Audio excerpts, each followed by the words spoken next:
আজকে আমরা আমাদের তরফ থেকে আমাদের বোনকে দিয়েছিলাম আইবুড়ো ভাত। তো একটা আইবুড়ো ভাতের থালিতে আমরা কি কি অর্ডার করেছিলাম এবং কত রকমের আইটেম ছিল সেটাই দেখাবো তোমাদেরকে। আর এই আইবুড়ো ভাতের প্ল্যানটা করেছিলাম আমরা দিনহাটার স্বপন রেস্টুরেন্টে।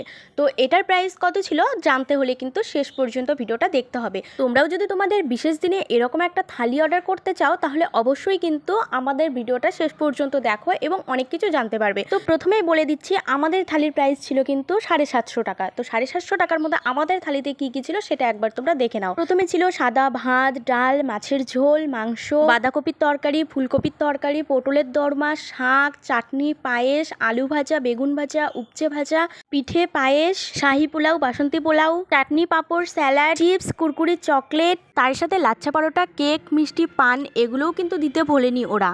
আর হ্যাঁ, একটা আলুর দমের তরকারিও ছিল। তার মধ্যে থেকে অনেক আইটেম আমি ভুলে গেছি যেগুলোর নামও জানতাম না বলতে গেলে। আর আমরা আমাদের জন্য নিয়েছিলাম বাসন্তী পোলাও এবং মাটন কষা। তো তোমাদের ভিডিওটা কেমন লাগলো অবশ্যই কিন্তু কমেন্ট করে জানিও। আর এরকম আইবুড়ো ভাত যাদের যাদের দিতে চাও অবশ্যই ভিডিওটা তাদের সাথে ট্যাগ করো।